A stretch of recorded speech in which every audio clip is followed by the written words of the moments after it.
All right, just wanted to update on some progress on the old 86 LT250 with the YZ250 swap. So if you remember last video, I was kind of the preliminary stages of this thing. We had the rear mount in, and we had the bottom mount in, and of course that's still existing, but what we needed to do was fab up a cradle for the front of the engine.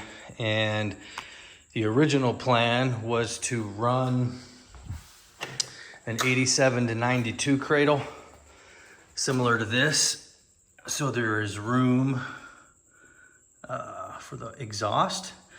The 85 and 86s have the cylinder exhaust outlet is kicked to the left, and that's why they have this straight cross member that comes straight down, because the exhaust dumps to the left. Well, the 87 to 92s, the exhaust dumps straight out the front of the bike, like most machines.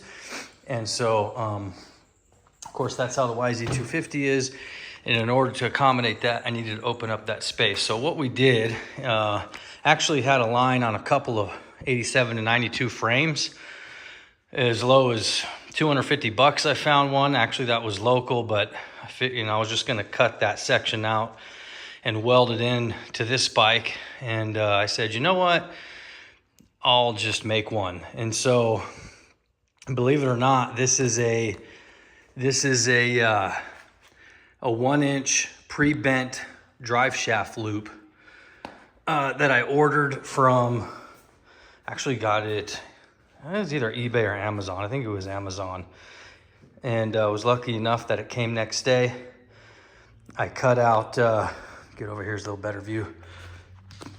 It's about 10 inches tall. So I just measured 10 inches up, cut with my 1-inch hole saw right here. And then on the bottom sections, I cut those out with a 1-inch hole saw so they fit the existing frame, and then welded that section in, and it came out super good. Here you can also see how the water hoses line right up to the factory LT water hoses, which is kind of crazy to think about. But I'll take those off to show you a little bit more of what we did for this front member here. And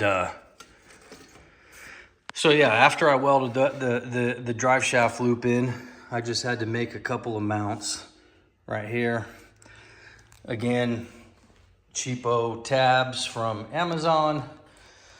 And the front mount is officially in, along with some aluminum spacers to take up some of the gap that you can see right there. And so motor's officially in, bolted in, not going anywhere.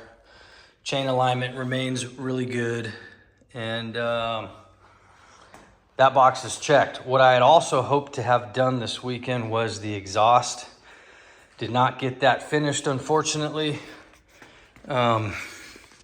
Despite my efforts, this exhaust, oopsie, making a little bit of a mess.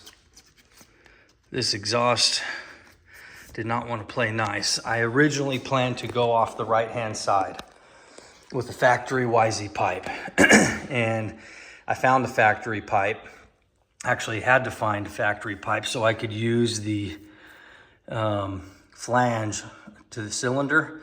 So I cut the flange off when I realized the rest of the pipe wouldn't fit. The pipe on the dirt bike kicks left and then curls down low and comes up here. And so this part of the frame would not allow me to run the factory pipe. And so what I'm gonna do, I just cut the mounting flange off, and I'm gonna use that.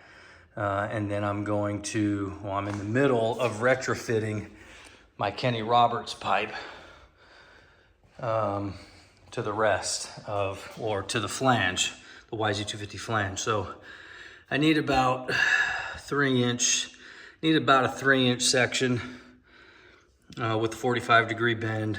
I'll get that, and then I'll finish this thing up. Got a couple spot welds here holding a couple cut pieces together that I got, but I hope to have the pipe done really soon, hopefully this week. And then the last obstacle really is, since I ended up going to the left, like with the original exhaust layout, I'm gonna have to do something now with the carb, because now the carb is being kicked to the left right into the exhaust with the factory intake manifold. And so I do have a solution. I think I'm just gonna, run a small section of 1 3/4 pipe in there, and then a really quick 45-degree silicone bend to reposition the carb, get it out of the way of the exhaust, and then that'll be done. I got my shifter mocked up. Actually used half of the original YZ shifter right here, and then half of the LT shifter. It's taped together because I got to get to the machine shop and have them weld this up for me.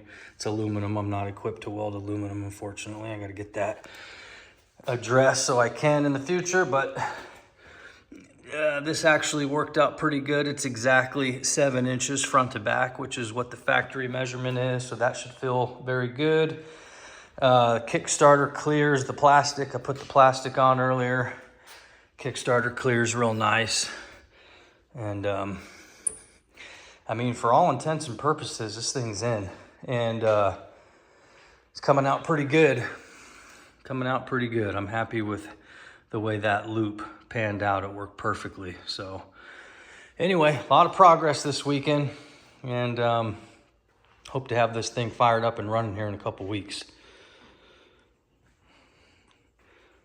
Oh yeah.